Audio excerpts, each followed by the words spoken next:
everyone, and welcome to the Bollywood Cinema Club, a podcast where we take a look at Indian cinema from a Western perspective and give you a reason to watch it. I am still your host, Chris Dashu, the host of the Culture Cast, where this show spun off from. And joining me is a podcaster in his own right, though he works on all kinds of different projects.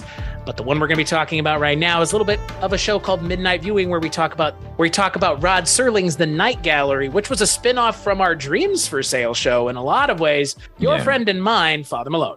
Oh, hello. Thank you for having me on this new venture, this new voyage into the seas of cinema. Into the seas of cinema that, let's just get this out of the way right at the top before we talk about Tumbbad. Your kind of experience and exposure with Indian cinema as a whole. Very little.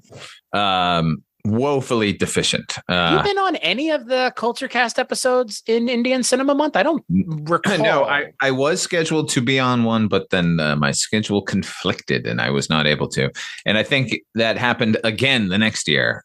So this is my first. Do you remember what either one of those movies were by chance? Not at all. Interesting. I wonder what I genuinely would be curious, because this is so unlike anything that I have seen in Indian cinema up until this point for myself. And I've been there for all the episodes on my show and all the episodes of this show. I've seen a lot of musicals from India. I've seen a lot of beautiful, stirring films from India from the 1960s.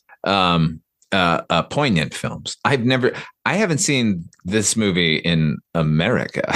No, yeah, well, that is fair, but I also there's a huge part of this that has a cultural component to it that is so uniquely and distinctly Indian.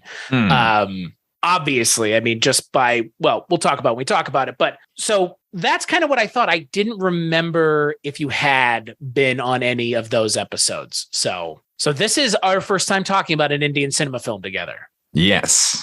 And what a movie. That I guess I won't say I picked it because I picked it, but I mean, I just Googled, Indian horror films on Prime Video. Yes, because that was my stipulation. If you're listening out there, I'm going to come on, but I'll only talk about horror movies. Which is fair, because not again, when people think about foreign cinema, I don't think they think about the genres in foreign cinema. They think about heady, important foreign cinema as if in countries like India or Poland or Germany or anywhere they make film, they weren't also just making films for entertainment purposes. Everything doesn't have to be Ingrid Bergman's The Seventh Seal. It can be something like Doom, which is a Indian cinema film that's a kind of their approximation of Fast and the Furious, or this movie, which is a Indian folk horror movie. And yeah, right. This one's going to stick with me. I'm glad I watched this movie.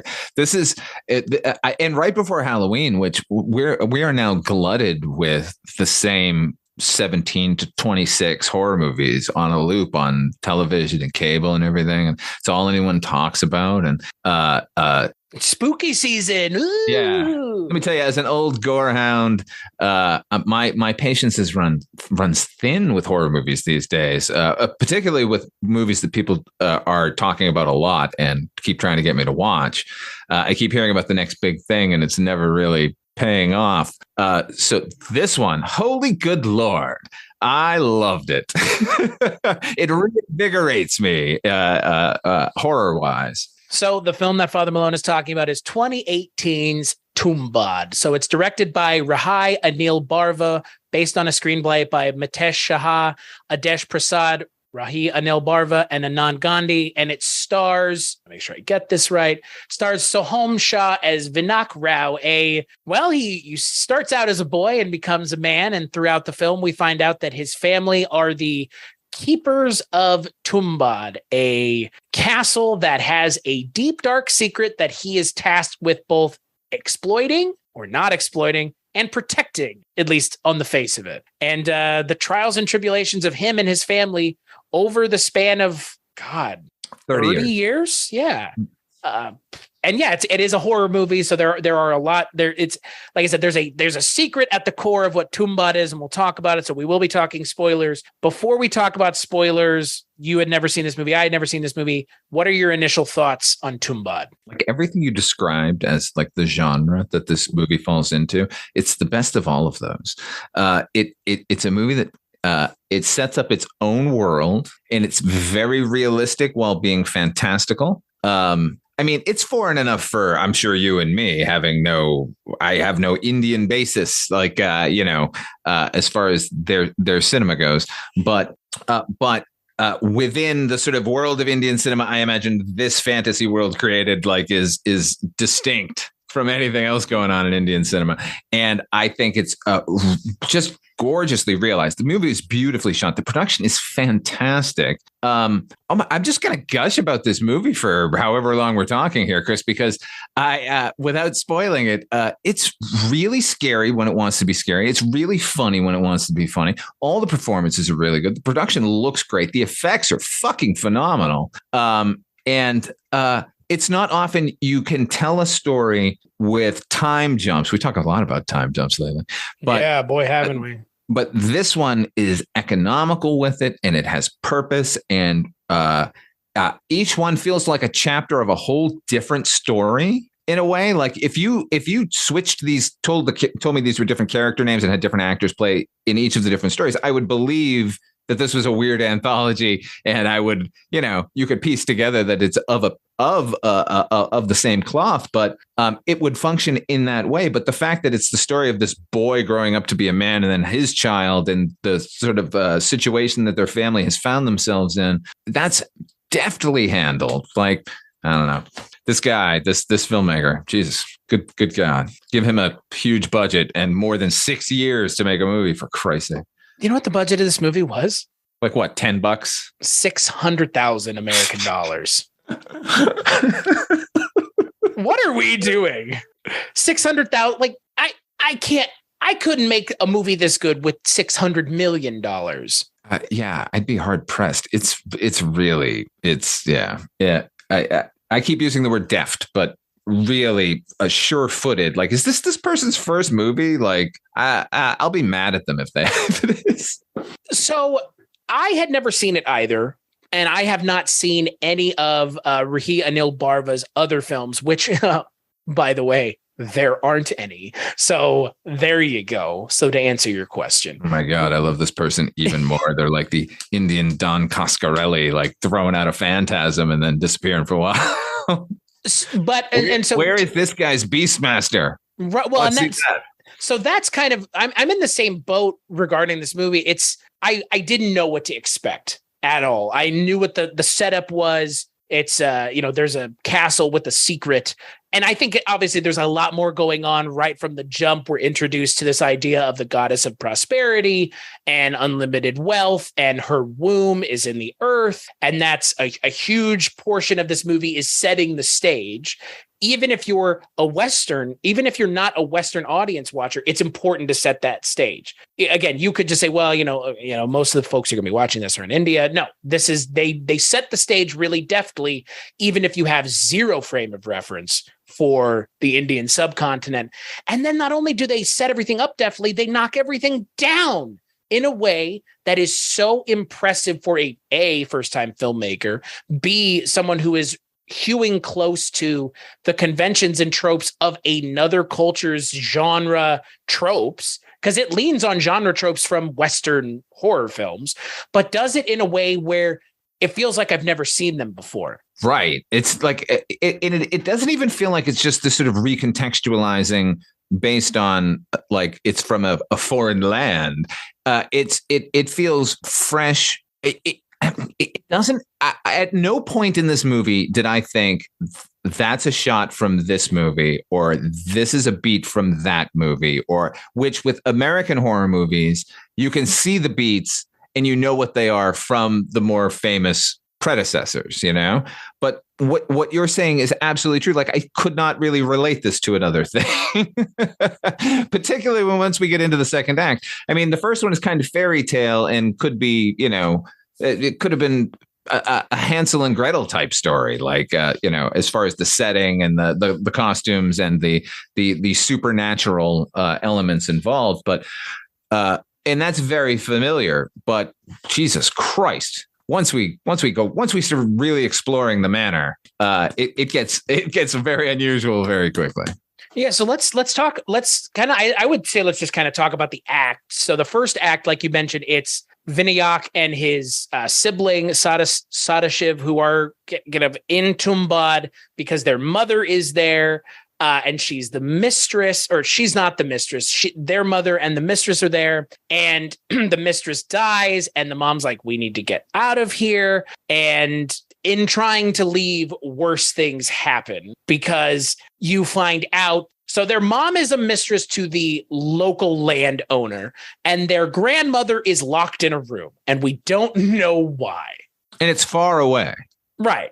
Like, it's not on the manor grounds, right? They have to travel to the grandmother's house. Yeah. And she's locked in a room because they don't want her to get out because she will try to eat you. Right. She is, by the way, triple locked. There's a lock on the gate that surrounds the house. Then there's a lock on the front door. And then once you go inside, there's a lock on her room. And then she's shackled to the bed. And then she has a lock on her mouth. Yes. Not just a lock. She has knives piercing her mouth, like in a crisscross manner to keep her from opening.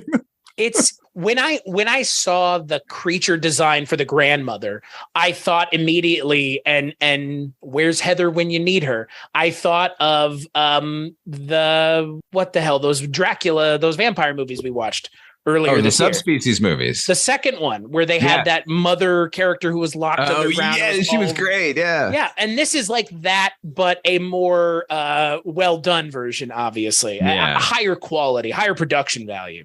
1000%. It reminded me also of Grandma, the Twilight Zone episode, the Stephen King, Harlan Ellison episode. The first act only. Yeah. Yeah. Just being left alone with the relative who might eat you. Right. And so that entire first act is really centered around Vinayak and his sibling, his younger brother, Sadashiv, taking care of the grandmother who they have to feed every night and then tell her that unless she realizes that Hastar is looking for her and goes to sleep, she'll continue to stay up. So they have to say, Grandma, go to sleep or Hastar will find you. Right. But we don't understand why. We understand who Hastar is based on the intro kind of narration. Hastar is essentially a fallen god who is obsessed with wealth, and in being obsessed with wealth, he can no longer satiate his ever-growing and ever-persistent he was hunger. Obsessed with gold, and he was obsessed with food, and he wanted both for himself. Like, he wanted all of it, and he stole all the gold, but before he could steal all the food, he was banished, and he would never have food again. And then he's swallowed by his mother. Right? Like one of the Titans. Right. Yeah. And so like that's like a little myth we get at the beginning. Right. It sets the stage perfectly. Just a little folklore for setting it up. Where's it going to pay off?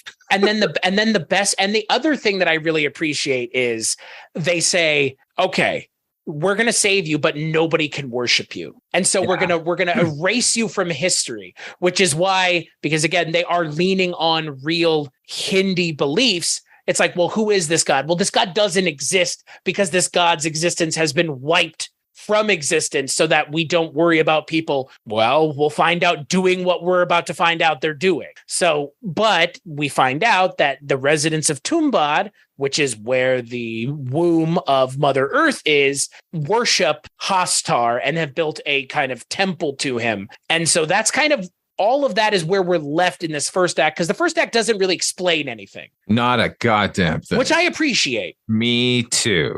Like, take your time. When it's this interesting, you never notice. Yeah.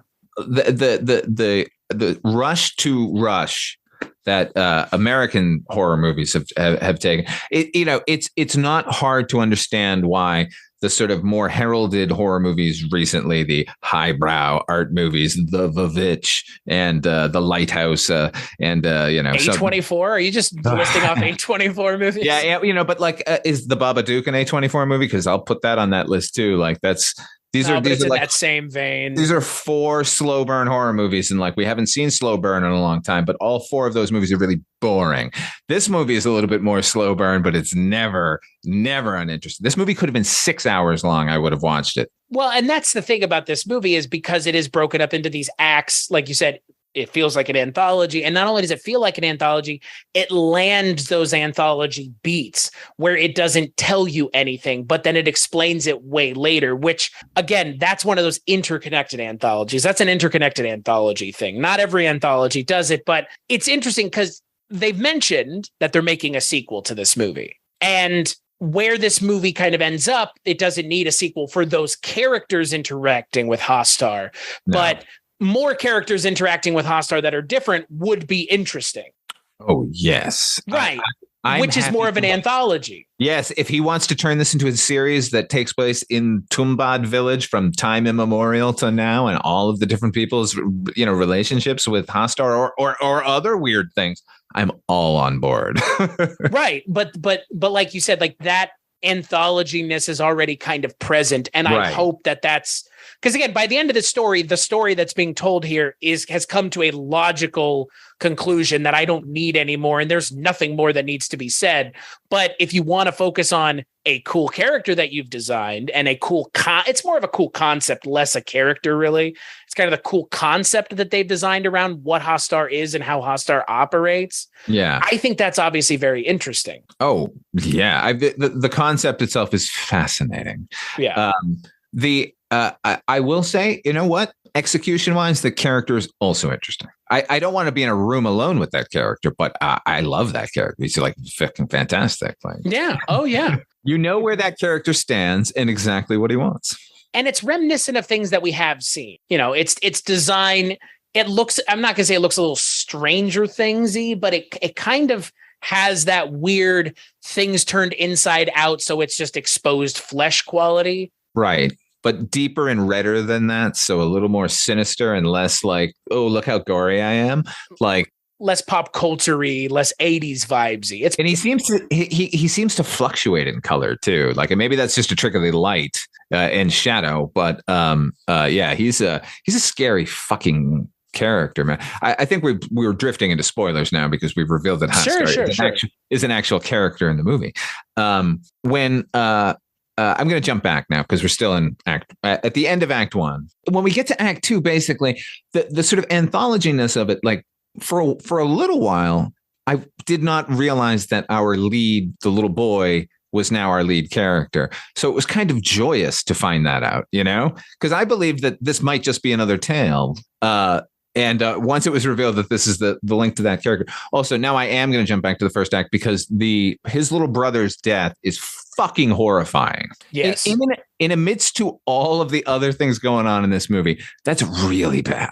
It's real dark and unexpected. But again, it leans on something that Richard and I have talked about on the Doom episode, and I've mentioned essentially on every episode we talk about. It's a naturalistic way of telling a story where things can just happen. Yeah. I mean, he just falls out of a tree and dies like that. And this is a fairy tale, and he is the innocent character in here. And like everything after that moment, because the lead character has already given in. The main theme of this entire thing is greed. And that's what drives all of these people and is their sort of their hope and their ruin.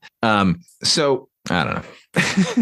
Well, but that is why we have the character of Sadashiv dying, and that's where the innocence goes away. Yeah, and when he goes away, Vinayak goes and has to take care of the grandmother and learns about the gold and learns about why his grandmother is the way that he is or she is, and then you get the scene with him and the grandmother pursuing him through the house, and it is just a masterclass in actually building up and ratcheting up the tension almost to the literal final moment. Yeah.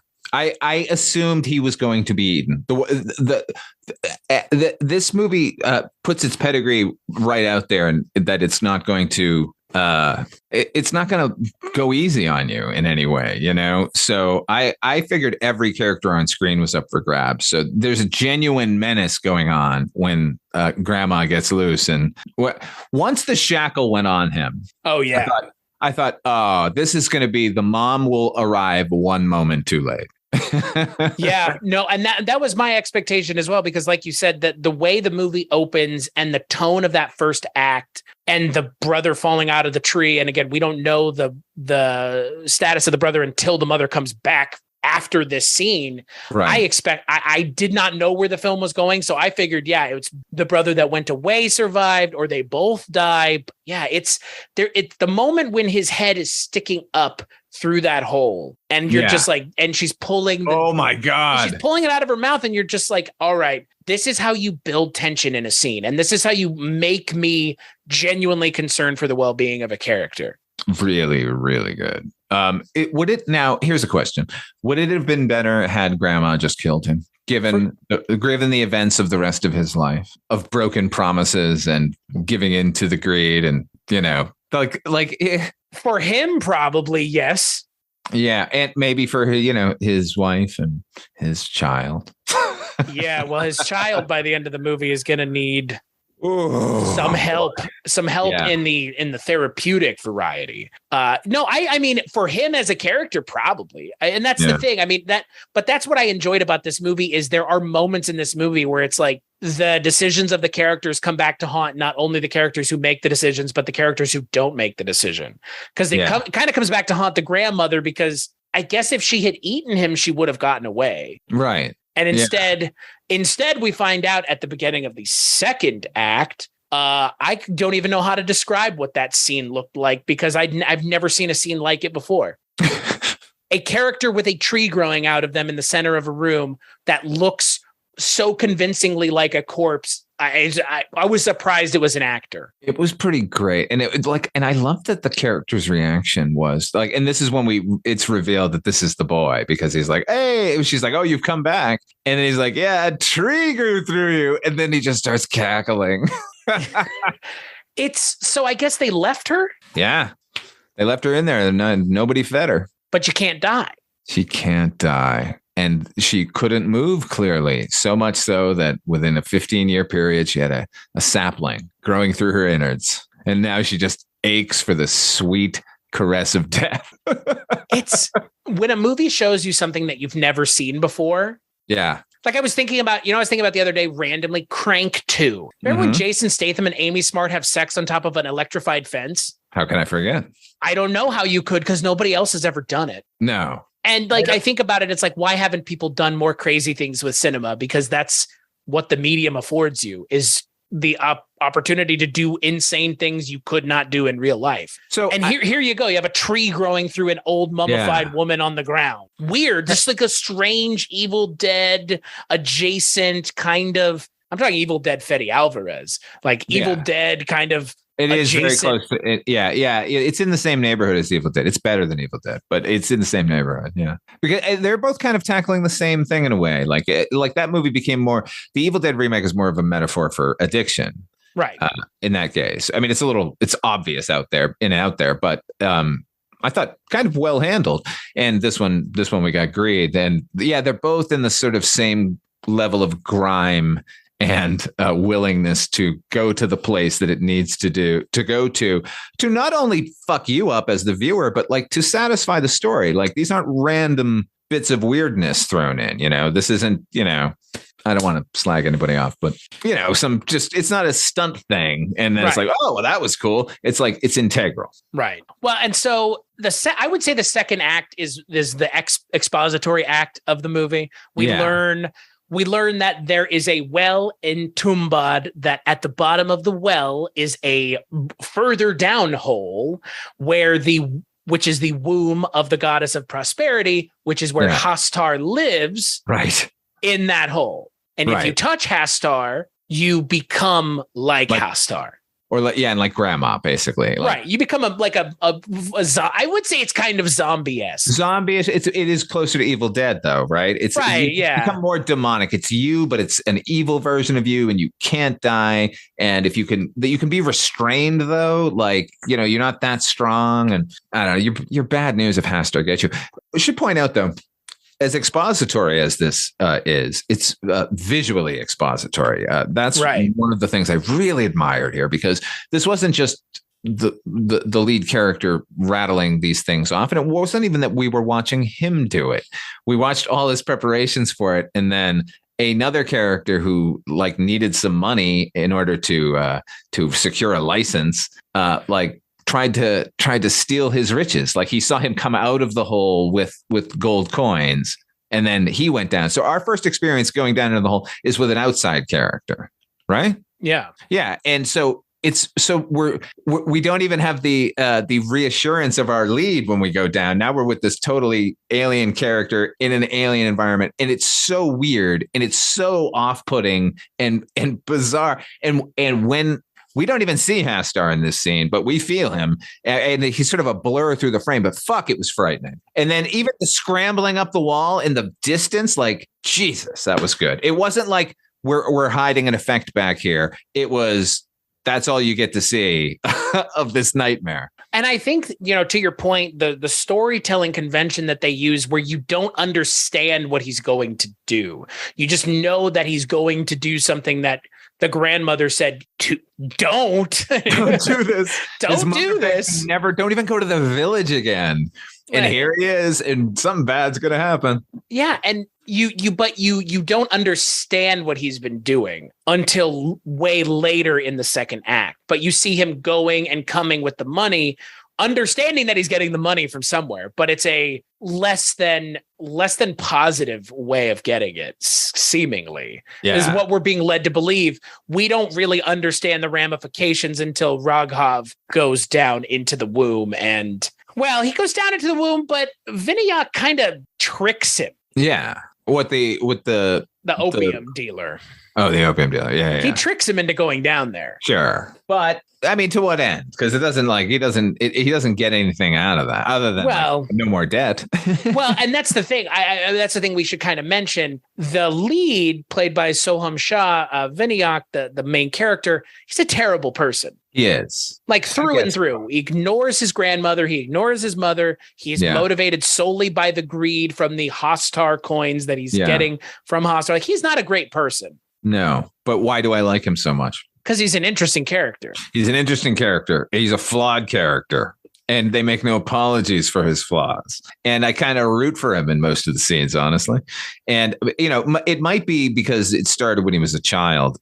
Usually that backfires when filmmakers do that, when they give us a brief snippet of their childhood to, like, you know, make us give a shit more. It usually doesn't work. This, for some reason, at least with me, worked. Made me like that guy, even though he's doing all the wrong things. But at the same time, what a wrong thing to do.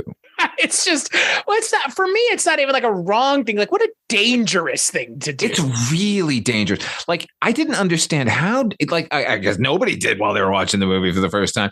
But like, so he has to climb down into the womb, which is a giant cavern, but it's actually flesh. Like, it's all pulsating, and you know that there's creature, more creature behind that wall, right? There's a tiny opening in the top of this womb that he has lowered a rope down, and he has to go down into the floor, where then he has to immediately draw a circle. Is he using flour or salt or something? He's using flour because it can't eat flour. Right.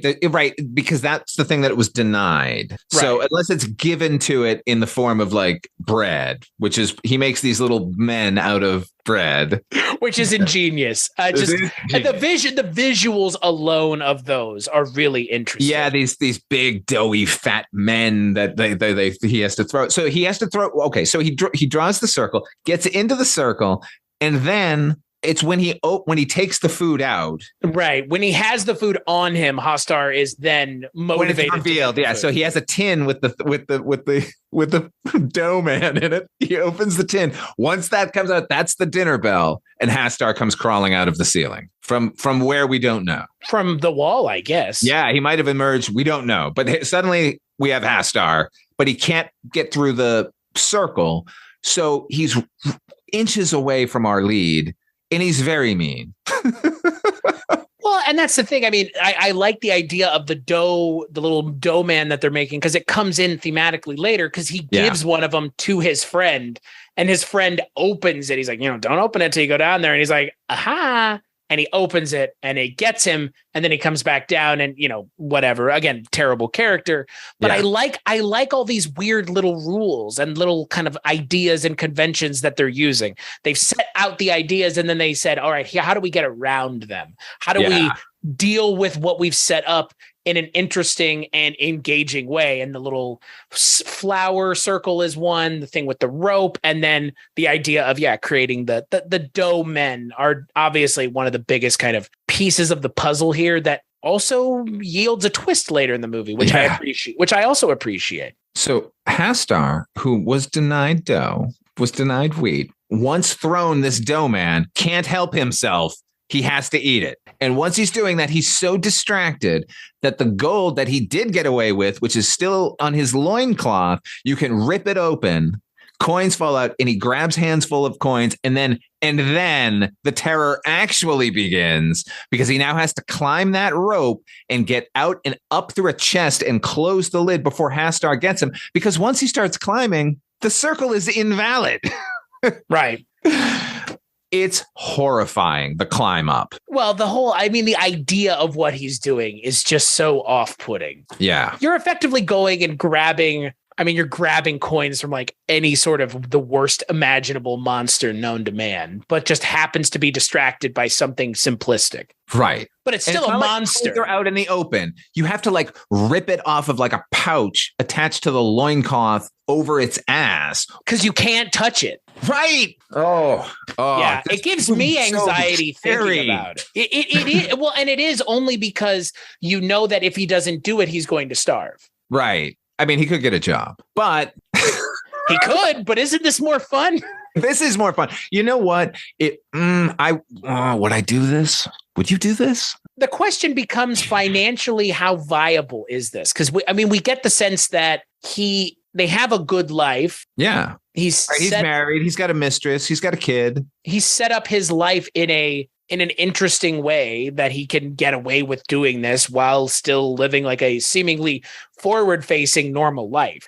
But I think it's just too dangerous. For what it is, it's way too dangerous. Way too dangerous. So for what you become, it's awful. You're a slave to that hole. You're a slave to that ritual of climbing down, and you might die when you get out. But you're also, if you let Hostar touch you, you're a slave to him. Yeah. I guess it's never made clear what that is.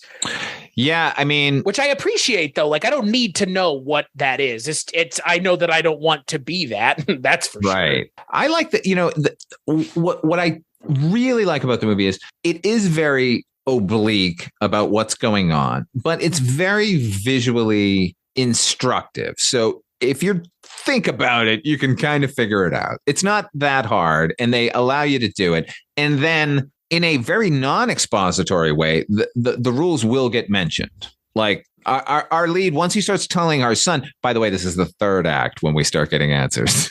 Right. Yeah. Essentially the last 30 minutes of the movie. Right. And it isn't overly explained. Like, it's not like we don't get the whys to it. We just get the how it happens kind of a thing. It's like, I draw a circle because he can't get across the circle. Like, we've seen it already happen. We don't need to know that. But it's not like he says, we use salt because back in the day of such and such, if the disaster would blah, blah, blah, blah, blah, blah, blah. It's like, we don't need any of it. We've been given exactly the amount that we need and no more. Any more would have been, I don't know, would have tipped the scales in the bad favor. And I think that by essentially naturalistically explaining it and not hanging lanterns on it, which is what that effectively is, it feels more fairy tale. It's such a it's for as dark and as scary and as graphic in some of it, as weird and horrible it is to look at sometimes. It really is a very dark fairy tale. Yeah. 100%. Like the moral center of the movie is very fairy tale, very Grimm Brothers, right? Yeah. Don't do it. You did it. Now you pay. Like, exactly. Fuck around and find out. Yeah. Yeah, exactly. And that's every fairy tale, right? Just pretty much. I mean, at least a lot Grimm's of the fuck around and find outs. Yeah, I mean, really, like that's what and in a lot of ways, Hans Christian Andersen as well. Way worse, I think. Yeah. I mean, they're all sort of, they're all morality plays. So that alone makes this in their pantheon. But then the way that it is shot and the sort of dreamy quality of it all, like what's funny is it's a period piece. So it starts in 1915 and then 1930 and then 1935. No, it's even further up. I think the last year is 47. So working back at 32 and then, 17 or something like that. It's a period piece, which whenever we're sort of in the city scenes feel very realistic. It doesn't feel like a fairy tale at all. It feels like a movie set in 1947 in India, right. And we even have there are British characters in this movie for those scenes where it feels less like it's a thing. It's more just like this is a weird thing happening in the real world. Less like the world is weird. It's like this is this one kind of weird thing, but the world is normal. Yeah, exactly. And that balancing act is even more impressive because ordinarily, if you're going to have like a fantastical movie and a sort of hyper realistic movie, like I can think of a few that can do it. Like Brazil did it very well, but even their sort of realism was a hyper realism. It wasn't like we're in New York and then suddenly we're in Fantasyland. It was like we're in the future and now we're in Fantasyland. This is what's presenting a realistic version of the city and the inhabitants therein. And also there's an old mansion that if you crawl into it, there's an old god in there. And if you grab his coins, you can get out of there. And that works. Like there's no division there. I'm with you. I like these stories about the real world, but something weird just happens to exist. And like that is just what it is. Weird things exist in the world. Not everything can be and needs to be explained. Yeah. And I like when a movie says, and that's the story that we're telling, is that something weird is taking place and we don't know what it is. Right. Or like, hey, here's the thing. There was a Mother Earth and she had a kid and this is what happened. And now that's what's happening. And you go, okay, but why? You don't have any reason to ask why, because you have to crawl down that rope right now and deal with the monster. Like, who gives the why is unimportant. Everything else is so skillfully handled. Like, why do I care beyond that? Like, you shouldn't. And this movie doesn't give you the chance to, because it does cover all the bases, which let's get into Act 3. Holy shit. He's getting old now. Getting hard to climb down that rope. I felt it once I saw that he had the son. I was just like, fuck. Like I could abide this guy doing what he was doing when it was him, even with a wife, even with a mistress, even with whatever he had going on in the actual world. That was still just him. Now he's got a little boy. So he shouldn't be doing it anyway. But then he's getting too old to do it. And then he makes the worst decision possible, which is he starts training his child. Well, it's the family business at that point. Don't you understand? It's the family business at this point. My God. And that's like the opening of the third act basically opens when the flash forward. It's like, hey, guess what? Now we're in 1947 and it's a little kid like practicing on a rope. I'm like, oh, you dickhead.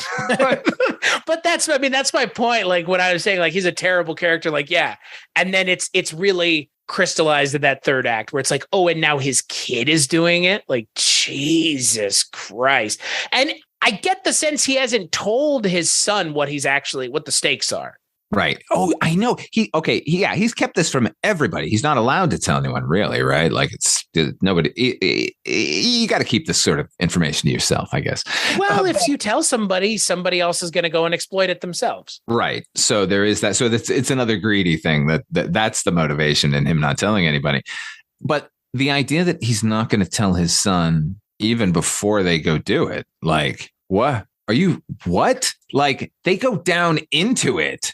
and he hasn't told him what's about to happen. He's told him what needs to happen. We need to make a dough man. We need to put it in this tin. We need to take it down. We put marbles in. By the way, that was a great idea. That was a great addition. Put marbles in the dough, and it takes them longer to eat. Yeah, so you can grab more coins. Like you were saying, they don't hang lanterns on things here. They find better reasons or better ways to circumvent problems. They create innovations in this movie.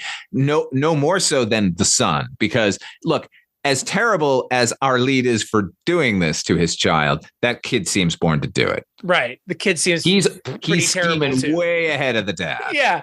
Well, and he is the reason that the third act is kind of set into the motion that it's set into, because he goes, "Hey, Dad, instead of just ripping the coins off or ripping the loincloth and the coins coming out, why don't you just steal the loincloth?" Yeah. Take all the coins.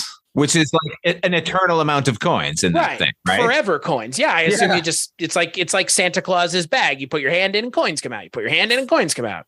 Felix I've seen Halloween Town. Bag. Debbie Reynolds had a similar magic bag. Like Mary Poppins.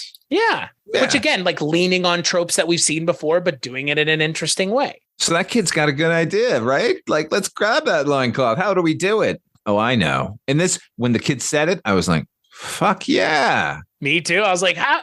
Honestly, I was more like, how had he not thought of this? Right. And that was the second thought. Wait, why hasn't he done this yet? Or, but then I thought like, well, he does it his way. This is the way it's worked. Like he's greedy, but he's not that greedy. Oh, but what he did was make a child that was greedier than him. Well, and that is the thing that I think is kind of the interesting subtext of the movie is the story of the sins of the father being revisited on the children, or the sins of the grandmother being revisited on the mother, and then on the son, and then on his son. I appreciate the generational misgivings that they show, and how generational problems continue to get worse until somebody says enough is enough. Yeah. And I appreciate that. As a millennial, I fucking appreciate that message for sure. And I appreciate that there are movies out there, horror movies, that are tackling it in an interesting way without letting that get in the way of telling an equally interesting and innovative story. Yeah. It's an incredibly moral film ultimately. And the other thing that I really liked about that is you can have a character that's morally ambiguous and we still follow them, even though they've been told this is the wrong thing. Like we're still going to follow them no matter what they do. I always mention Travis Bickle in this case, doesn't need to be redeemed. Sometimes characters don't need to be redeemed. Like he doesn't Tony need to be redeemed. Soprano. This guy, this is my point. This guy's character doesn't need to be redeemed. I don't think he gets a redemption, but he gives it up for the kid. Yeah, right? I agree. Yeah. Well, through him doing what he does, his son is redeemed. Yeah. Right. And that's theoretically. Yeah, I mean, who knows here in Tumbbad? Right. Yeah, I mean, the draw of Hostar is strong. Well, and that is kind of the interesting little twist at the end of the movie that kind of lights the fire under their asses, under the ass of Vinayak and his son, or Pandurang is his son. Yeah. The fire that's lit is this castle. They are they take care of it, but the seven lords, who are essentially the joint owners of it, are turning it over to the Indian government. And the Indian government is probably just going to, as we have seen in movies like this before, raise the ground and build apartments effectively, or build a parking lot. They're going to build a village on top, which is obviously a problem twofold. A, no more coins to be had. And B, I guess who the hell knows in regards to Hostar and what that would mean for that character getting out, or like what if they bulldoze that out and suddenly there's a giant hole in the earth and Hostar goes like, hey, what's going on, everybody? Oh, look at that bakery. Excuse me, folks. Or look at all those people. Yeah. Like out of the way, I'm on my way to the bakery and everyone he touches just becomes a zombie, like right. Exactly. It could be bad news. And more frustrating than any of that is that when he receives the news that the government is now going to demolish the place, they say, oh, you should have just talked to us. We would have just given it to you. But it's already signed. What can you do now? Sorry. Go get that loincloth. Got to get the loincloth. Now we're on a mission. And Again, I find it a little unbelievable that he didn't bring a bunch of dough men down with him, but I think it's a more to the point, like you've mentioned, of the filmmaker saying maybe the ways that of the older generation is not necessarily the right way. Right. Or the most innovative way, or obviously it comes back to bite them in the ass in this movie, but right. Well, it just shows the level of greed. Like this guy, like would only go this far, which is I will grab a handful of coins and that sustains them. Look, by the end, he opens up that safe. They've got a lot of fucking money already. Sustainable greed is again, like how far do you classify greed? Greed is what is greed? I think greed is a subjective term. There's a very little objectivity to what greed is. Right. And, the point can be made that this is all just a metaphor for like going to work for the man every day, you're giving, you're risking or really addiction. Like it or could anything like, exactly. You're putting yourself out there like in a deleterious fashion. But at the same time, what are the rewards? Like he's living a regular life. He seems happy. He's got kids. Well, but to your point, I mean, he has a safe full of coins, which means he's somewhat financially responsible, yet he continues to go down there. Right. Which is weird. Which is greed, but that's the greed. But that's the greed aspect. That's the addiction. He's as much addicted to going down there as he is to the money. Clearly, right. And so, just making the choice to include the child is his escalation of greed, because the child is like it does. I guess it doesn't make sense that he wouldn't have said, well, if I bring down even more dough, then he'll be there twice as long eating, and then I'll have even more time to get out or whatever. But it was a sustainable grade, right? And he only becomes desperate when he can no longer function. Like he can't climb down that rope anymore, and the hole is going to get closed. So he didn't think he needed to do more than he was doing before. And clearly, like you said, it might have been an addiction as well. Like, he seems to sometimes he has a good time taunting Hastar from behind the safety of that circle. So like clearly there's a thrill to him going down and doing it. But when the kid said, let's bring down 2, I was like, yeah, right on, man. And then when the father and they're in the circle and he takes out 2, he's got 1 in each hand, and suddenly Hastar shows up, and then Hastar number 2 shows up. I was like, oh no. And then they show the kid with the bag full of them. I'm like, this has gotten out of hand real fast. Out of hand. There's a fucking army of Hastars because they brought down so many. Oh, it's beautiful. It's the way that scene is shot. It's shot from several different angles. You see it from above, and then you see a very wide shot of them essentially standing around, and it's backlit. And it's just like, this is your first movie? Well, yeah, like fuck you. It's so refreshing to see a filmmaker with such a distinct vision for something, and a unique vision and a unique idea for something. And this is rather high concept, Yeah, did you read, about the making of this film? Mm-hmm. Because he wrote it in like 2008. Yeah. And it could not get any funding until 2012. And then he made the movie for 6 years. I love this human being. Give this person all of the budget and anything they want to do, because they've got some good ideas, man. I know that as soon as the movie that came out, they said we're doing a sequel. And now it's been, 4 years? 4 years, yep. So you got to wait 2 more? Nobody gave this guy a fucking huge budget? Like, where's the movie? I don't know. There has not been anything mentioned since December of 2018 when they said Tumbbad will be featured, Hastar will be featured. Double duh all the way. Yeah, that's like saying it'll be shot in a medium and projected to you in some way. Like, and you will watch it. Yeah, like oh my god. But man, that's what's funny is a couple things. That they save that moment for the last 10 minutes of the movie. And look, this, we talked about it before. A lot of Indian cinema tends to average be 2 hours plus. This movie's an hour and 44 minutes, which is seems to be more common. I mean, there's no musical numbers. Right. At all. The music is done by Jesper Kyd, which if you're a fan of the Hitman games, he's done a lot of video game music.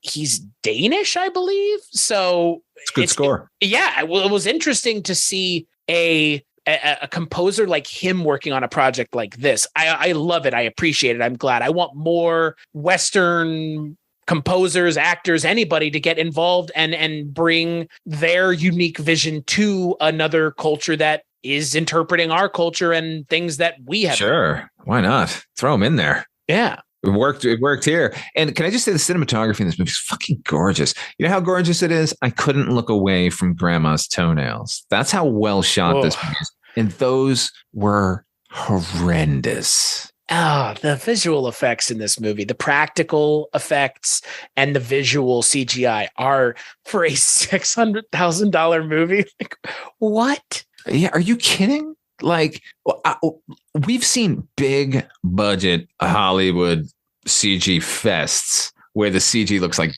garbage. This movie, like, Hastur is a CG character, if you hadn't figured that out yet. And he's great. He's great. And then there's an army of them, and they're great. Yeah. It's what's interesting is you make assumptions as a Westerner, not you and I, but a lot of Westerners make assumptions that, you know, you're watching a foreign film and there's not going to be CGI. It's not going to be a monster movie. It's not going to be a horror movie. It's going to be something serious that it's very dry. It's not entertaining. And then you watch this and this is just a dyed-in-the-wool folk horror movie. And like you said, it has great practical effects, which people would not expect, has great visual effects, which again, people are not expecting. And that's because of people, not because of the movies. These movies exist. You can watch them. There's Indian horror films, there's Indian action movies, there's Indian thrillers. And then you watch something like this and you're like, oh my God, why haven't I been watching more of these? Yeah. And now I'm actually mad at myself because the feeling I had watching this movie throughout the entire flick, I kept thinking, like, this was how I felt when I was 20 years old and like in Los Angeles working at a repertory house, like seeing foreign films all the time. Like I've gotten complacent in my age watching the same bullshit American movies, and we're making bullshit movies. Like that's what it feels like sometimes. I'm not even talking about like superhero movies and all I know. I know. Those all have their place. God bless them. I just got back from seeing one. So I don't have any truck with that, but the state of horror in particular is a fucking problem here in America. And we need to get right with the Lord, and by that, I mean Satan. What is passing? I don't know. I'm just going to be ranting like an old man. This is a great movie. This is where horror needs to be. Like this level of commitment and attention to detail and thoroughly thought out plot and, more importantly, mythology. Yeah. These guys would have answers to every question you asked them. Even if they said, I'm not going to tell you, they would know what they weren't telling you. Right. Don't ever get the sense of that in Western horror movies. They will overly explain stuff and then it won't make sense. Or they'll break their own rules as a stinger at the end of the movie. Yeah, like exactly. Which happens all the time in horror movies. Like, oh, we killed him and we've made sure he's dead, and there he is at the end. Like, wait. Like in this movie, they don't make any preconceived notions about Hastur. We don't know dick about how to kill him, how to get rid of him. We know that if he jumps through a circle of flour, he explodes. Yeah, but beautifully. But he doesn't die. No, he's not dead. Oh no, he'll be back. Hastur running around. Yeah, he I don't think you can kill Hastur, right? I mean, he's a god. I don't know. He's so scary, man. It is very. It's one of those creature designs where it's perfect. It's alien reminiscent, where it's like it's just going to kill. There's nothing you can do to stop it from killing you. Oh, nothing. It's zero. I don't know. I'm just gonna scary. You don't want to like. I'm gonna watch this movie again before Halloween. Honestly, would it be as scary if they didn't have to go into the womb? No, but it would be a different kind of scary, because we see early on in the movie that it is still scary when he's not in the womb. And that's the point of this movie, is that you can make it scary with or without having to go into the scary hole in the ground. Yeah. If you give in to that greed, you might end up as this grandma. You could never die.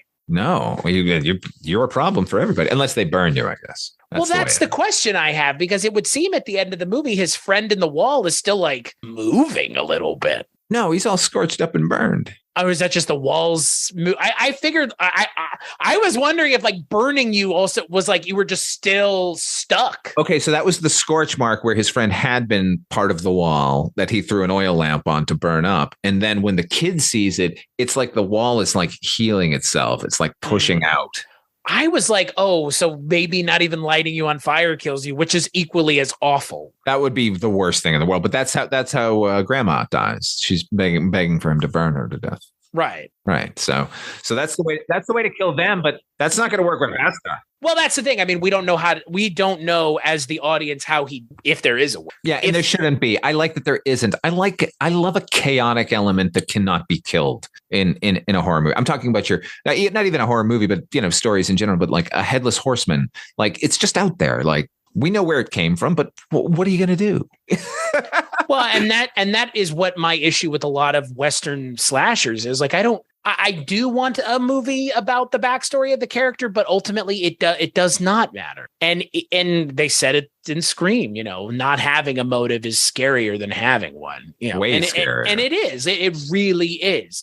Is Norman Bates scary? Yes. But is Stu Macher in Scream scary? Yes. Are they scary for different reasons? Yes, but they're both still scary. Right. But motives it comes down to, I guess, a question of like, if I guess motives allow you to avoid it that's the reasoning, right? Right. Yes. It allows you to let those characters off the hook in a way. Yeah, or sympathize and empathize with. Right. And you know what? This movie, I totally sympathize with our lead, the entire thing, even with his horrible choices. Like, it's a tragedy is what we're watching, I guess. Yeah, for sure. But it's never like, I'm never like, oh, you fucking idiot, don't do that. Like I never don't like him for his choices, even though, once, I don't know, man, like it seems so inevitable. That's the beauty of this movie. Like all of the actions seem like they not only have to happen for the function of the plot, but they are going to happen just as an inevitability of the story. Well, and I've talked about that before, where it's like, this is the only way this movie could have ended. Right. And that like the way, even though, there is kind of a third act twist of what does bringing multiple dough men down to the womb mean, there was only one way this movie was ever going to end, with him becoming the human personification of greed, I guess. Yeah. In order to save the son. Yeah. That's like, that had to happen in this movie. And it did. And you could have other endings, but they wouldn't, then we wouldn't be talking about this movie right now in such glowing terms. Before we talk about the climax, there was a scene that I found to be a little interesting where Pandurang, Vinayak's son, is trying to fuck his mistress. Oh yeah. Like with I got cash now. Look at this gold coin. Put your 10, get out of here. It was such a interesting scene. Like because again, like it further reinforces like the level at which the greed that his father has kind of infected him. Oh my God. Yeah. Like as soon as he gets the coin in his hand, like, what does this buy me? Anything. Right. Because it's a lot of money too for those coins. Yeah, well, you got to figure that each of those coins is like solid gold, right? Right. Yeah, I assume so. That's a lot of fucking money they were grabbing from Hastar every time they went down there. Imagine if they had gotten the loincloth. Holy shit. Well, so they do get the loincloth because the dad ties all the little dough men to himself and climbs out of the hole, bringing all the Hastars out with it. That's right. Yeah. Yikes. It's bad. It's real bad. That shot of him climbing with all of them on him is just, it's so awful. Oh my God. They all go up after him. You're right. It's just, yeah, he knew it was going to happen, right? Like, that's the only way he can get out. That's the only way his son can get out. Right. Oh, he certainly didn't know there were going to be 1 million Hastars down there once they brought down all of those, once the greed got the better of them. But yeah, I assume every failsafe he put in place was so that the kid could go and not him. Which is an interesting way to write the end of the story, because we don't see him come to the conclusion that he has to sacrifice himself for his son. We just see him doing it, which is interesting. We don't see kind of that internal struggle. He just makes the decision. Does it? Yeah. Which I kind of appreciate. Like, I appreciate that like lack of storytelling beat, because I don't need to know his reasoning. Like it's kind of the only reasonable outcome. Yeah, it's like, look, this guy isn't Fagin. He's not like, brutalizing his child and using him for, to sneak into people's houses and steal shit or anything. There's no way he should be letting this kid do it, but he is at least trying to do it in the most safe way possible. Okay, here's my quibble with the movie. They have all of that gold, right? They're living in a nice house. It's 1947. We have split the atom. Okay, he could have bought a winch. Well, now that we're getting into speculative territory, he could have covered himself in flour. See? But would that have worked? I don't have a clue. If you mix, the flour with water, maybe it wouldn't work. But if you were to just jump into a pile of flour and then walk down there, would that? But is the circle the thing? Like, I think it's the flour that's the thing. Right, I know. But in that case, shouldn't he have run down and like drawn a huge fucking circle around the entire circumference of the womb so that Hastur has no place to? Oh yeah, that's fair. Or wouldn't the best thing to be draw a circle around him? What he should have done is got him to the center. I don't know why we're doing this. Anyway, so yes, he should have gotten him to the center of the womb with his circle, right? Thrown the dough out. And as soon as Hastur went into it, drawn a circle around Hastur. Right. And then he's trapped. Right. And then you just go, give me your fucking gold and I'll let you out. And then you never let him out. Right. That is stuff that we would think of because we watched a movie and we weren't living this nightmare. Well, and it's also something that I feel like is easy to do with fairy tale stories. Like you can figure out 8 million different ways to get around Cinderella and the matching slipper type thing. Right. Like there's 8 million, like, oh, okay, so you cut your toe off. Like, really? Like, is anybody actually going to believe that it fits now that you're not missing your toe? Right. Wicked stepsister. Like, it's that same thing where it's like, you could have done this, but for a fairy tale-esque story, just bringing a bunch of dough men down there, it's an image thing too, right? It's like seeing all of those. Yeah, it's a great image. It's beautiful. Yeah. Look, these are things that occurred to me and then immediately went away because the skillfulness of this movie and the outrageousness of some of its ingenuity. Like, what am I gonna hold it against it? No, it's this movie's up there as far as I'm concerned. Up there up in the pantheon. Well, what's funny is it raises the question of what does a sequel to this look like? Because when you have technology, does that make Hastur less intimidating? You know what I mean? I hope any sequel we get will have a lot less Hastur, actually. Does that make sense? Did we get a lot of them in this one? No, but I think we got the appropriate amount of Hastur. And I think sequel thinking is we need to ramp it up now because now people know. But I think there's interesting ways to keep it intimate and scary. I agree. And that for me is what I would like to see is something more like this, just more of this, but different, a different subject or interaction with Hastur, but same tone, same look, same feel. It has to ultimately be about greed again, right? I mean, because that's what this town is founded on. Like, that's interesting. I don't know. Rain, lots of rain. Lots of rain. I like that as well, where it's just like it's constantly raining. Yeah, and they had to they shot on a lot of abandoned things, which is a hallmark of any low budget flick. Right? Like, how many post-apocalyptic movies is just in a factory that was, down the street and had been closed down. But all the abandoned places in here look fucking fantastic. And I can't fault it at all. Like, again, like across the $600,000 is way too little for I'm mad at this filmmaker. Well, and I'm with you. It's for the story that it tells, for the visuals that it presents, and for the quality that it does all of those things with. Anybody who makes a movie more expensive than this one and less successful has nothing to complain about. No, not only nothing to complain about, but no excuse not to. Like, look, it all comes down to the script. I mean, it's a lot of things. A movie is a bouillabaisse ultimately in order to come out really good. But, oh boy, you need a goddamn good script. And this guy had one. Yeah. And then I appreciate that the conclusion or the final scene of this movie is it reminded me of The Fly. Yeah. Right? It's that same kind of like kill me.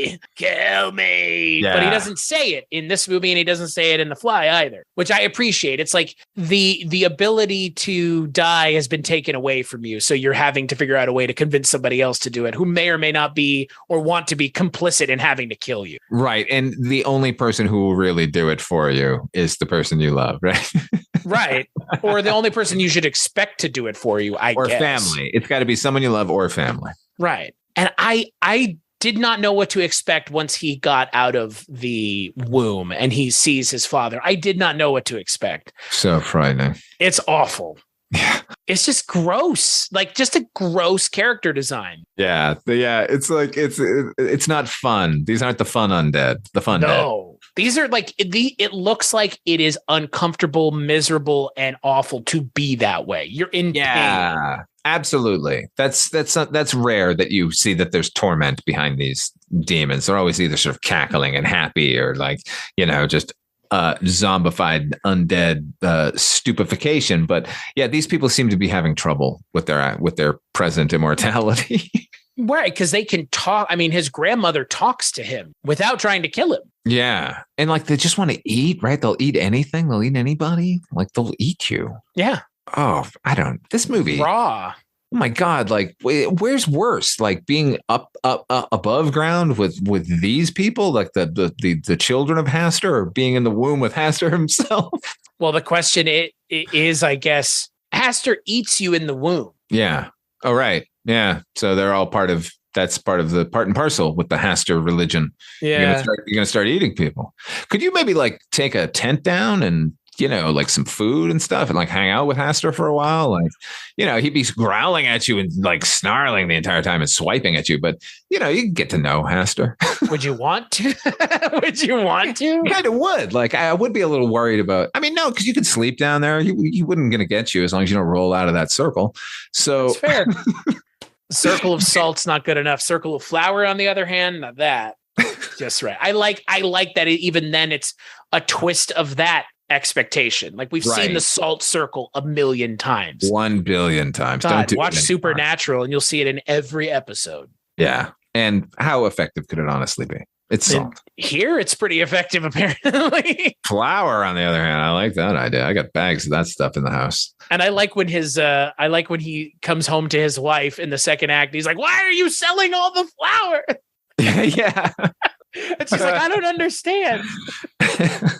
Flour for sale? What's the problem there? There were, you know what? As kind of pitch dark as this movie is, because it's pretty pitch black in a lot of ways, it still had some minor moments of levity. Yeah, no, it works because we like these people, and like, as heavy as we're making the movie sound, like their personal interactions are light and fun, and like the genuine sort of emotion and regard between these characters. And there are moments of levity, particularly between the father and son. I thought, like, as hard ass as he is, they seem to have a good time together. And that kid is smart as a whip too. That what a good performance. Can we point out that all three children in this movie are fucking more? I mean, there are more, but the two playing young, what's his name, and his little brother. Yeah, like those kids are great, and then the kid playing his son is great. Like, oh, I'm with you. Again, we kind of always have an issue with precocious child actors, and that being it's a constant thing that we have to worry about, at least in Western cinema, is like, oh God, this kid's just going to be a problem, and it's going to distract from the role. But yeah, no, Muhammad Samad, just what a great role for him. Is that the son? Yeah. Yeah. Okay. Because that kid that's a real performance we get out of him. This isn't just one note, like I'm precocious or I'm thoughtful. This kid starts pretty innocent, and very, very quickly that greed sort of overtakes to the point where he's like, maybe he's ordering mom around and she slaps him in the fucking face, which is such a great thing. He's like, go do your chores. You don't need to know, woman. Like that's an arc. And by the end, like he's devastated. I don't know. Good performance. I just keep saying this movie's good.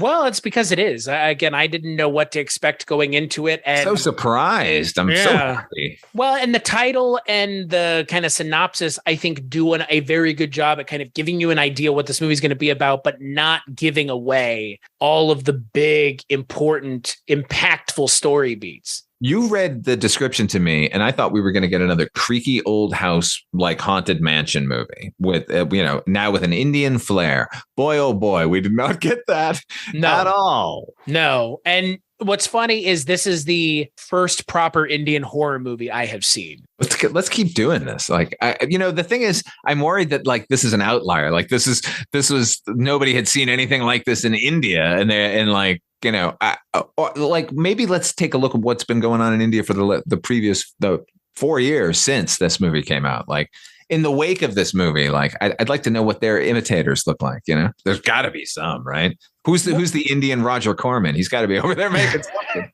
Well, and that's the funny part. I always mention kind of towards the end of these episodes, like where you can find the movie. You can find this on Prime Video for the low price of $0 free. Thank God, man. Go watch it now. And it looked beautiful like this. Yeah. Plenty of Indian cinema, both on Prime and on Netflix. But the critical response in India to the film was overwhelmingly positive. Good. Unsurprisingly. Yeah, and it actually made some waves. It made some waves here. It was covered by Dread Central, Bloody Disgusting, and Film School Rejects. Good on all, yeah.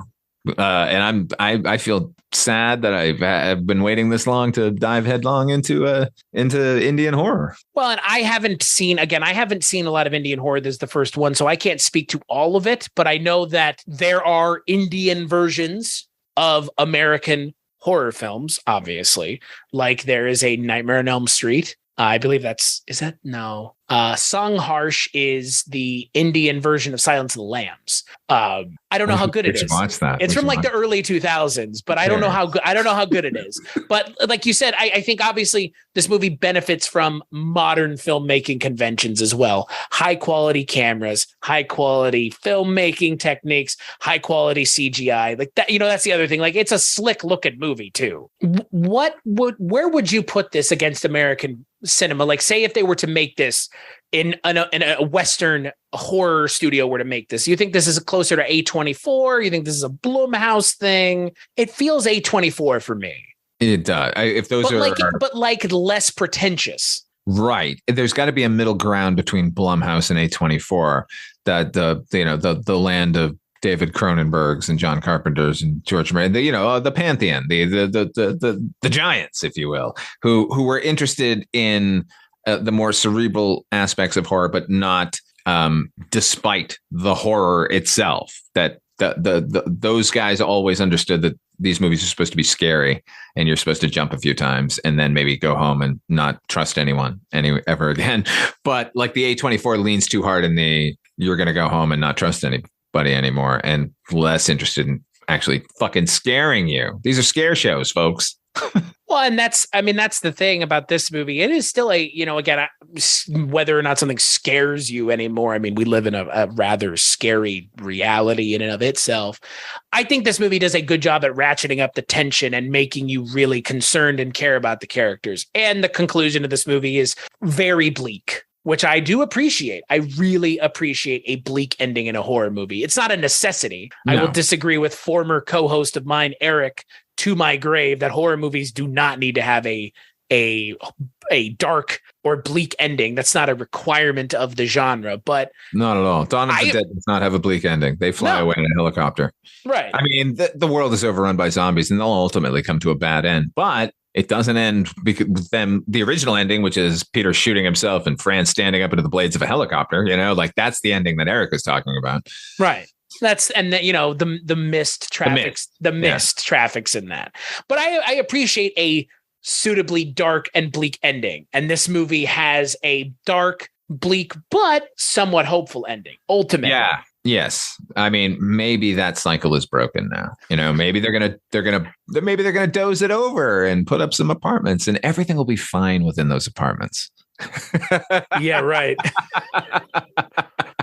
There's a TV series right there. Haster Apartments. That's the question. Like, what happens next? Like, the land is being taken over. Like, I hope it's great. Yeah, I have faith so far. It's just what a scary setting. The fact that you have to go so far down to go so far down. Like, yeah, right. It is a journey down, and then you get to the rope. This is not a cabin in the woods thing where you accidentally anger the beast. Like, you're doing this intentionally. This is a choice. This is a willful choice on your part to put yourself down in the domain of Haster, because he can't get out. He can't get out. No, and he's taunting Haster there. So yeah, he's really taunting him. Vinayak gets what he deserves more than what he deserves. I mean, I don't think he deserved to be lit on fire by his son, but at the same time, that is the premonition that his grandmother has and his mother has, is don't go back or something bad will happen. Yeah, I had hoped that he had just been killed, honestly, when he popped back up. Like, that hurt a little. It's brutal to have to watch one character light his father on fire. What? Yeah. It's not particularly pleasant in any stretch of the imagination. God, I've been watching too many horror movies. That didn't really affect me. Well, I do really hope that I can see a kind of a shift in Western horror to something closer to this, where it can be fun and still look nice. You don't have to sacrifice one for the other. And look nice, be entertaining, and be scary. It doesn't have to just be, it looks nice, like A24's Lamb, which was, oh my God, so unentertaining and unfun, but it was a beautiful movie shot in Iceland on the fjords, like whatever. Who cares? Yeah, all the A24 movies look gorgeous. There's like the movies I was making fun of. But that's a choice. That's a concerted effort on their part to make beautiful, stunning horror movies, visually stunning horror movies. Right, but you can make all the frescoes you want. It doesn't mean a thing if it ain't got that sting. It doesn't mean anything if it's not moving. Yeah, those are moving pictures. Yeah. We haven't talked about Soham Shah at all, honestly, because it doesn't even feel like a performance. It just feels like a role that he's inhabiting. For 6 years. For 6 years, he played that part. And for 6 years, evidently kept that hair and that facial hair because of the role, because they never knew when they were going to be filming. Can you imagine? That's fucking dedication. And he's great. He's just, if it were a lesser actor, I guarantee you, the problems I had with the character would have been magnified, and I would have found myself saying, like, this is a terrible person. I don't know why I'm continuing to root for them, because he's so charming in his way, Oh yeah, and that's the thing. He's, like we've kind of mentioned, he's a deeply flawed character, but the role and the performer are so charismatic that you can't help but root for him, even when he's, again, ostensibly putting his son in front of a gun anytime they go down to the cave, or he's putting himself in harm's way at any point. Yeah, he allows you to see yourself in him rather than just standing apart and judging the actions of the character, which is great. Should be in every movie, really. Well, and I agree with you. It's interesting, though, because, again, like the character that he's playing in an American film, the sacrifice that he made, he might not have had to pay for it at the end. In the American version of the film, the child would have gone off on his own, would have figured out what his father is doing, and then set off to do it. And then the climax would be the father going down and saving him. He wouldn't have trained the kid. Yeah, I know.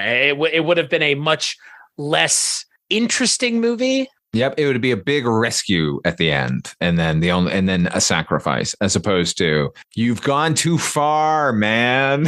Yeah. Now you have no choice but to sacrifice yourself. It's the only time you're going to have this is the only chance you have to redeem either yourself or your family, or at the very least, as a dad, just save your kid. Right. The moment you realize that that's the decision that has to be made, is you realize that, like, the stakes in this movie have been elevated, and the director has succeeded in elevating it to the last logical conclusion, which is the finale of this movie. And it's just, you don't get that very often in horror movies anymore. You just don't. Nope. And I'm talking about Nope. No, I'm not. I mean, that movie's climax was pretty atypical for a horror movie, but that was also atypical because they made the decision for it to be atypical. Yeah.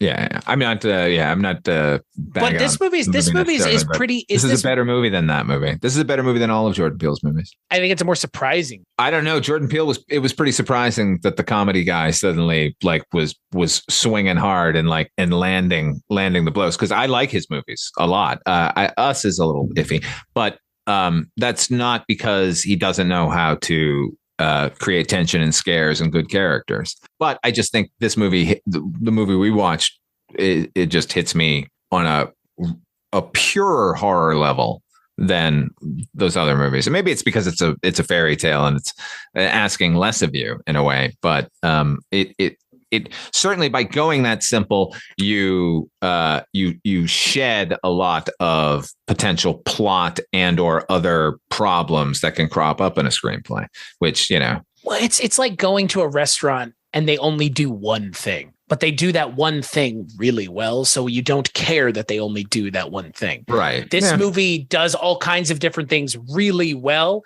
but ostensibly it does a horror fairy tale better than I've seen most horror fairy tales done. And that in and of itself is a massive success, because that's not an easy thing to do well on its own. How many American folk horror fairy tales have we seen that are good? Very few. Yeah. Very few, if any. Very few have been as satisfying, because I'm now racking my brain to think of the American horror fairy tale movie previous to this flick that was of the same caliber. And it's not. This movie is solid beginning to end, and every other attempt at it will falter in some way. I didn't find any problems with this, other than he should have bought a winch. I think, that's the little crack there, is the kind of 15 years on and you haven't changed. Like, you would have at least known I'm old now and something could assist me. And certainly there seem to be these new electric winches that all those army people were so fond of in the past 5 years. Or a rope ladder. A rope ladder. Oh my God. Two ropes with ropes in between. That's weird. How about you have to do it alone, right? You can't have an assistant. So, but I'm just going to go with winch. I mean, does a rope ladder require an assistant? No. A winch doesn't either. A rope doesn't. Yeah, that for me is just, that's the one. Yeah. It's like, But I don't care. The movie's so good. The movie's good enough. It doesn't matter. It's an afterthought, This is how they could have done it, but because we want to know how we would have done it to prevent us from dying. Right. I just know, how would I have done this so that I don't die? That's what we learned from this movie. How can I be greedy without getting caught? Right. Oh my God, we're terrible. This movie was for us. If I knew that this was a thing in the world, I'm not sure I would go down into that hole. I'm not sure I would either. I mean, I think right now, maybe, but 5 years from now, maybe not. If I had a winch. There you go. There you go. I'd bring a winch and I think I'd be okay. I would do it. Definitely. And if they said it in the future, it would be an elevator, like a hermetically sealed elevator, Now, does Haster has to eat the thing? He has to, right? Because if he doesn't, that's the thing. I would be worried the whole time. Maybe he doesn't need to eat maybe he'll go I'm going to save this part for later and turn around. Right. He has to. You're asking, does he have to eat it in its entirety? Right. Once given, does he has to consume it till its end, and then he can come get you? Because that's a great fairy tale thing. I totally. Right. That's. That's those fairy tale things where you can pick it apart easily, but most of the time it's all right.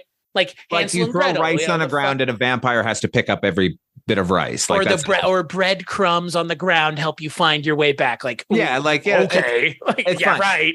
But I'm just saying, if you were to make the offer to me today, hey, there's a hole in your backyard. If you climb down and do these things, you'll be okay. But, there's an iffy moment when you step out of that circle. We're not sure if he has to eat the whole thing. And then I'd be like, well, that's the deal breaker. Well, that's the other question is, by stepping out, are you not making yourself a more interesting target for him to eat? Of course. Right. That's what I'm saying. But turns around and he's like, I'm going to get it. So he must have. If he has to finish the thing, then you're okay. But how can we ever really know? You would bring somebody else down and Oh, that's horrible. Oh, and feed them to him. Oh man, I just went straight to Tales from the Crypt territory. Like I know. All of a sudden, you're inserting yourself in, and then you're going to be the one eating. And I could just find some horrible person and test some of these theories out. Like, here, take these 2 loaves and go down. Oh my God, there's 2 of them down there now. Forget it. Like you're watching with binoculars. Oh yeah. Wait, I notice you're pulling the rope back up. Yup. Sure am. It's totally normal. This is what we do every time. Yeah. I notice you're closing the door now. Yeah. Well, say hi to both Hasters for me. God. Yeah. This is, well, I think that this kind of like discussion after the fact is also what makes this movie fun, because like what we're talking about is not really poking holes. It's just a what if posited by an interesting movie. We're building on this movie. We're not tearing anything down. Like it invites speculation, and that's wonderful. Yeah. No, this was again just a pick on Amazon Prime Video that we could have picked anything else. There were plenty of other horror movies, Indian horror movies on Prime Video, but this one just, this is your directorial debut. Like, fuck you. Good God in heaven. Good for you, really. Like, good for you. But also like, good luck following this up. I hope he has been in the interim from first writing the script in 2008. I hope he's been writing since then. Other things, different ideas.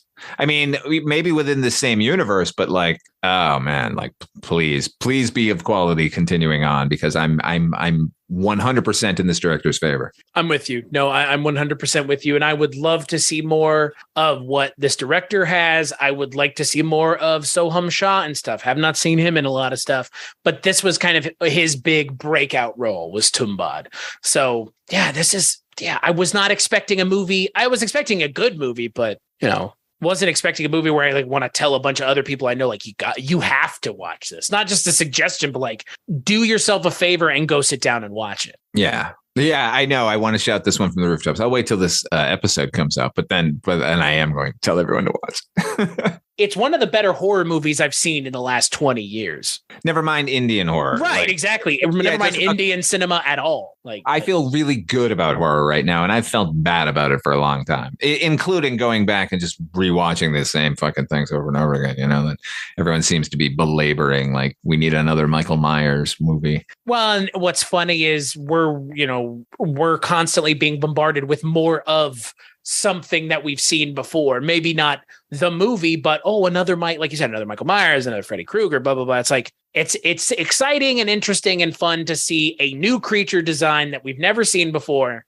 Yeah, that's interesting and exciting and creepy and scary. In a self-contained little story. The world was not going to end at the end of this story. This is very personalized and wonderful as far as, you have to have good characters in your horror movies that we love, or your horror movie falls apart. This movie does that, like it isn't just fodder for the horrors to happen. Like the horrors occur because we love these people. And you feel it at the end of the movie when they make the decision, when his son makes the decision to light him on fire.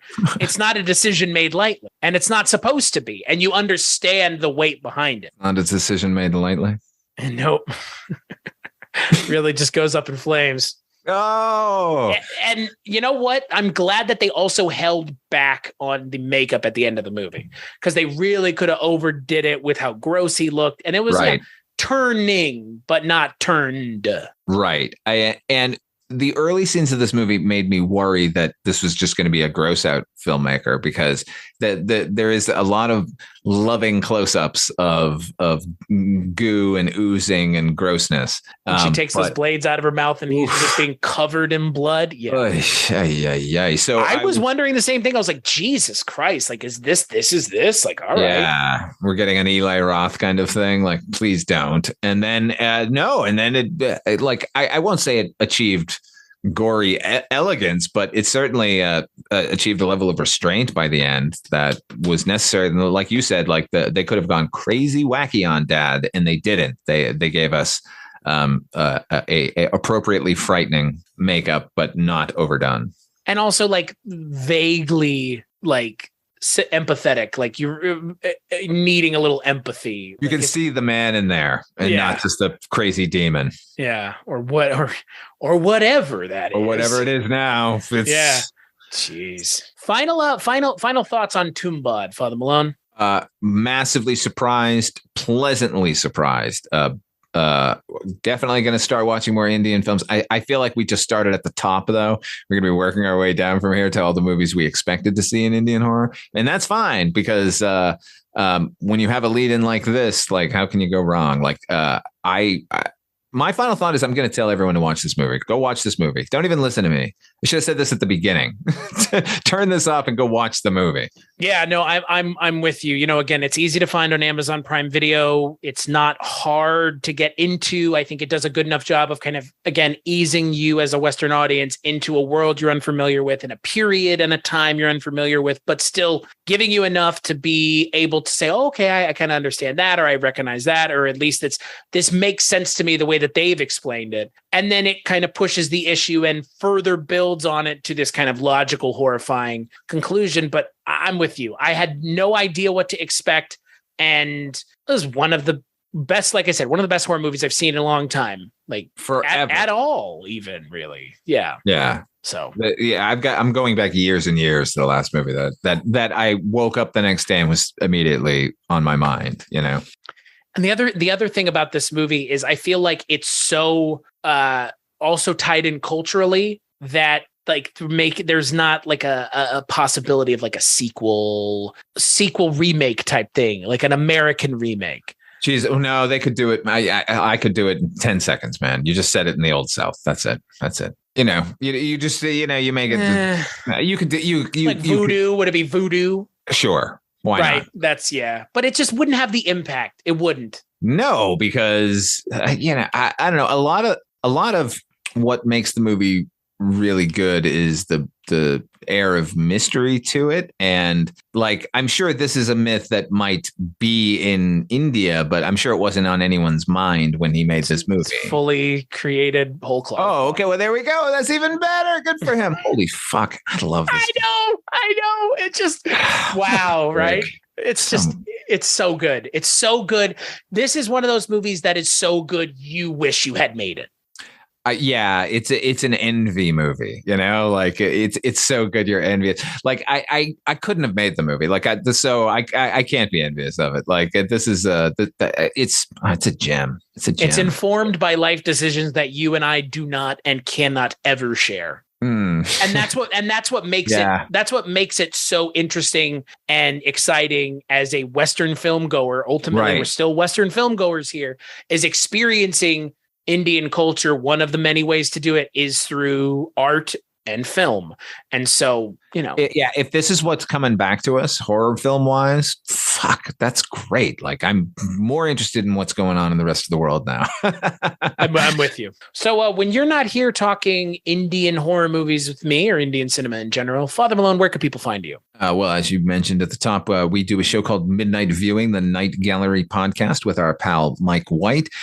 You can also, everything I do is over at Weirding Way Media, folks, including Dark Destinations, it's a half-hour radio drama I write and produce, and Wolf and Raisin, the Banachek podcast I do with my buddy HP. Both in video and audio form. Yeah, that's an odd one, but you can listen to it if you want to just listen to it. As for this show, BollywoodCinemaClub.com, Bollywood Cinema Club on all social media, but social media sucks. Weirding Way Media is where all the other shows, like Father Malone said, are that I work on, including the original show that this show spun off from, the Culture Cast, where we talk about just movies, not any particular kind, but monthly themed. So that's where you can go and find that. As for this show, like I said, all those other places, but iTunes, rate and review the show. It's going to be the easiest and best way to get involved in a non-monetary way. Father Malone, thank you so much for joining me. Neither one of us knew what to expect and beyond pleasantly surprised. Yeah, man. I'm nervous about the future because we're not going to get better than this, but you know, it's like we just stumbled onto Citizen Kane, you know, like what do we do now? Well, you and I have the rare ability to watch the best thing first and then really nothing else ever lives up to it. So I hope this is not that. That was the whole Chronicles from the Crypt debacle, but hey, Hey man, you know what? Like horror is a slippery, weird genre. It can go in lots of different directions. There's stuff to be mined from even the worst of them. So let's keep going. And we'll catch you on the next episode.